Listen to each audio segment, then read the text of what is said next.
आमदार साहेब असतील, शरददादा, त्याचबरोबर मार्गदर्शक माननीय प्रसन्न असतील, उल्हास शेठ सहाणे असतील, प्रदीप मामा देवकर असतील, जयसिंग शेठ मोठे, सर्व व्यासपीठ. वास्तविक पाहिलं तर दादा खूप उशीर झालेला आहे, परंतु या ठिकाणी बोलत असताना कौतुक या मेळाव्याचं अतिशय महत्वाचं कौतुक जर केलं पाहिजे तर या महिला भगिनींचं केलं पाहिजे.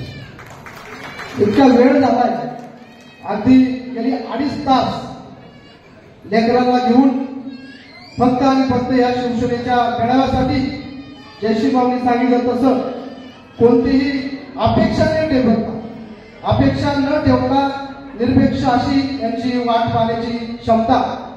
खरं तर दादा या निमित्तानं खास करून जर पाहिलं तर तुमच्या कामाचा व्याप तालुक्याचं पालकत्व म्हणून अधिक आहे आणि इच्छुकांची पिंटू भाऊंनी सांगितल्याप्रमाणे पात्रता ही आमच्या लक्षात आलेली आहे. परंतु अण्णांच्या माध्यमातून आम्ही पाहिलं की शिवसेनेवर काय असते, एक तळागाळातल्या माणसाला बरोबर घेऊन 20% राजकारण आणि 80% समाजकारण. आम्ही लहान असताना नुकताच कुठेतरी पाय धरत असताना खरं तर अण्णांच्या बोट धरून आम्ही राजकारणात आलो, त्यावेळेस पाहिलं की जिल्हा परिषदेच्या माध्यमातून येणाऱ्या कामांचा ओघ कसा असतो, ती कामं तळागाळापर्यंत कशी पोहोचवली जातात, प्रशासकीय अनुभवाच्या जोरावर अण्णांनी ते आपल्याला दाखवून दिलं.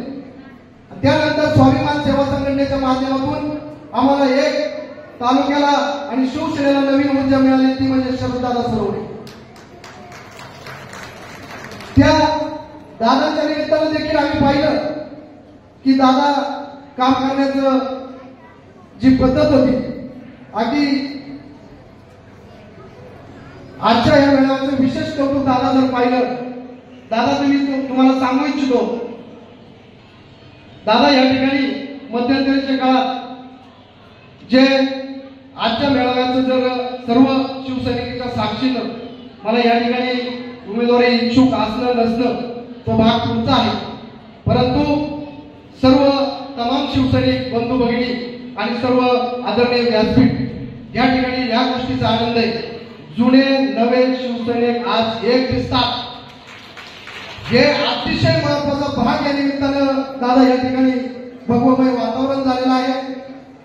मी एकदा पुन्हा शरददादा तुम्हाला सांगू इच्छितो की तुम्हाला आम्ही खरं तर आमच्या महिला भगिनी पाहत असतात की टीव्हीवर दादा दिसतात, कुठं पिंपरखेडला दादा, कुठं मंचच्या आंदोलनात. आता पिंटू भाऊनी सांगितलं दादाला झोप नाही, अतिशय बिझी शेड्यूल असलेलं दादा तुम्हाला एक विनंती राहील की जे तुमचे सच्चे शिलेदार आहेत त्यांच्या माध्यमातून या तालुक्यात एक नियोजनबद्ध अशी पूर्णाकृती टाका की त्या निमित्तानं आपल्या तालुक्याला चैतन्य आहे, पण हे डबल ऊर्जा या शिवसेनेच्या माध्यमातून होईल, त्यासाठी तुम्ही प्रयत्नशील आहात आणि ते करतात. अधिकच नाही काही बोलता. खरं तर कामाच्या ओघाच्या माध्यमातून जर म्हटलं, आता इच्छुक म्हणल्यानंतर जरा बॅटिंग करा पिंटू शेठ म्हटले, पण बॅटिंग मी करणार नाही, बॅटिंग मला भरपूर येते. परंतु एक या निमित्तानं सांगू इच्छितो, अण्णा तुमच्या मार्गदर्शनाखाली आपण देवस्थान पाहिजे. देवस्थानचा ब वर्ग मिळण्यापासून तर अगदी 7 कोटीची कामं मिळण्यापर्यंत दादाचं सहकार्य आम्ही असू शकणार नाही. काय असतं देवस्थानच्या माध्यमातून तीर्थक्षेत्र वर्गात 8 कोटीची कामं या निमित्तानं झाली. हा आवर्जून बाबूबाई या ठिकाणी उल्लेख केला पाहिजे. ही कामांचा ओघ, हा चढता आलेख हा तालुक्याने पाहिलेला आहे, आपल्या गटाने पाहिलेला आहे.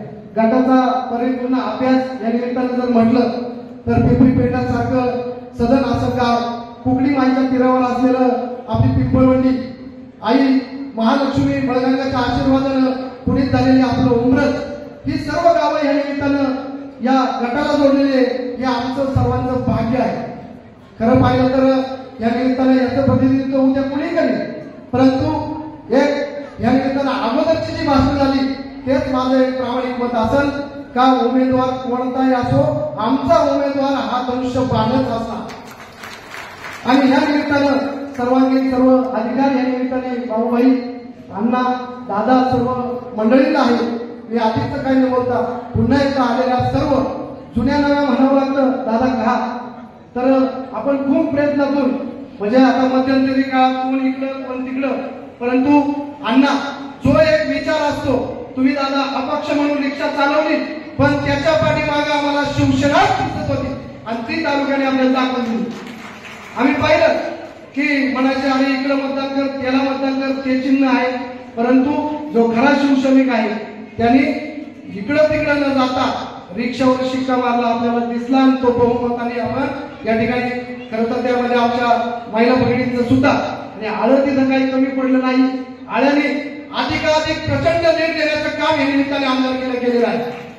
गेली आम्ही कित्येक वर्ष पाहतो की 19 वर्ष आम्ही पण दादांबरोबर असताना खरं तर दादा आपण खासदारकीचा प्रचार घरोघर केलेली माणसं आहोत. खासदारकीचा आता हे तर हे इलेक्शन आले पण खासदारकीचा प्रचार आम्ही डोर टू डोर केलेला आहे.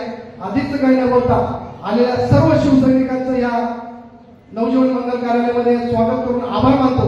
आभार यासाठी मानतो की आपण खूप वेळ दिलेला आहे आणि पुन्हा एकदा सर्वांचा या ठिकाणी आभार मानित असताना दादाला या ठिकाणी विनंती करतो की आपण हा जो कार्यगौरव जो चालू ठेवलेला आहे, खरं तर एकनाथजी शिंदे साहेब त्या दिवशी आलेले असताना आम्ही पेपर खेळला असतो आणि दादांचं हे व्यस्त प्रोग्राम पाहता आम्ही सुद्धा काही दादांना फोन करण्याची आमची ताकद होत नाही.